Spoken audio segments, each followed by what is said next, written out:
I am Dr. Jeeva Priya, pain physician Coimbatore. கணுக்கால் வலி வந்துட்டு மோஸ்ட்லி இந்த மஸ்குலோஸ்கெலிட்டல் கண்டிஷன்ஸ்ல என்னெல்லாம் ட்ரீட் பண்ணலாம் அப்படின்னு பார்க்கலாம். கணுக்கால் வலியில வந்துட்டு இம்பார்ட்டண்டா வந்து மஸ்குலோஸ்கெலிட்டல் பெயின் பிசிஷியனுக்கு தெரிய வேண்டியது அந்த பிளான்டா ஃபேஷியேட்டஸ் சொல்லுவாங்க. பிளான்டா ஃபேஷியேட்டஸ்னா பிளான்டா ஃபேஷியா இன்வால்வ் ஆயிருக்கும். அது வந்து அல்ட்ராசவுண்ட்ல பார்த்துட்டு ட்ரீட்மெண்ட் கொடுக்கலாம்.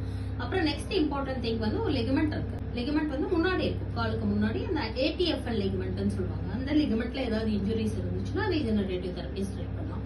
அப்புறம் இம்பார்ட்டன்ட் முன்னாடி வந்துட்டு கால் வந்து இப்படி இன்வர்ஷன் எவர்ஷன் மூவ்மெண்ட்னு சொல்லுவாங்க. அந்த மாதிரி கொடுக்கும்போது ஒரு சில பெயின்லாம் வரதுக்கு சான்சஸ் இருக்கு. அதுல வந்து டார்சல் டனல் சிண்ட்ரோம் வந்து ரொம்ப இம்பார்ட்டன்ட். அது என்னன்னா அந்த டிபியல் நர்வ் வந்து இன்வால்வ் ஆயிருக்கு அப்படின்னா அதுக்கு வந்து ட்ரீட்மெண்ட் கொடுப்பாங்க. அது மோஸ்ட்லி வந்துட்டு எதனால வரும்னா என்ன வேணா காசா இருக்கலாம்.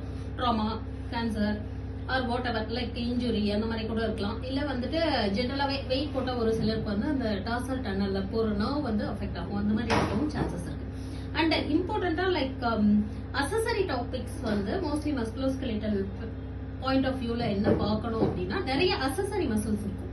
அசசரி மசில்ஸ்னா நம்ம பாடியில வந்துட்டு தேவையில்லாத மசில்ஸ், பட் ஆனா அது வந்து மோஸ்ட்லி ப்ராப்ளம் பண்ணாது. பட் ஏதாவது பெயின் காஸ் பண்ணுதுன்னா அந்த டைம்ல வந்து ட்ரீட்மெண்ட் கொடுக்க வேண்டியது இம்பார்ட்டன்ட். அசசரி மசில்ஸ் எப்படி டயக்னோஸ் பண்ணலாம்னா எம்ஆர்ஐ பண்ண தெரியும், பட் எல்லா பேஷண்ட்டும் அஃபோர்டபுளா இருக்க மாட்டாங்க எம்ஆர்ஐ பண்றதுக்கு. ஸோ அல்ட்ராசவுண்ட் பண்ணா நார்மல் மசில் ஃபைபர்ஸ் மாதிரி இருக்காது, அது வந்து கொஞ்சம் டிஃப்ரெண்டா இருக்கும். ஸோ அசசரி மசில்ஸ் அதுவும் பார்க்கறது வந்து இம்பார்ட்டன்ட்.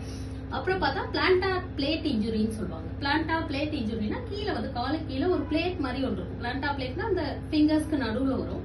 அதுல வந்துட்டு ஏதாவது இன்ஜுரி இருந்தாலும் லைக் பெயின் வர்றதுக்கு சான்சஸ் இருக்கு. அப்புறம் மார்டன்ஸ் நியூரோமான்னு சொல்லுவாங்க. மார்டன்ஸ் நியூரோமானா லைக் நமக்கு வந்து இன்டர்டிஜிட்டல் நர்வ்ஸ் சொல்லுவாங்க. 2-3 நர்வ்ஸ் இருக்கும். அந்த நர்வ்ஸ்ல வந்து second, third nerve and fourth nerve affect ஆகிறதுனால வரதுதான் மார்டன்ஸ் நியூரோமா. அதுல வந்துட்டு நியூரோமா, இப்ப நேம் இட்செல்ஃப் சஜஸ்ட் நியூரோமான்னு சொல்லுவாங்க.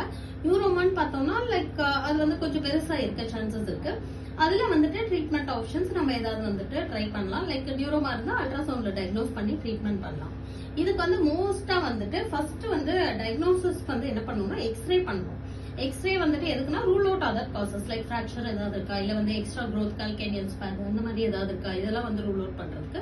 செகண்ட் திங் வந்து like patient is affordable, you can go for MRI. But patient is not affordable na, like dynamic scanning, ultrasound scanning பண்ணி we can diagnose it very easily and treat it very easily. Thank you.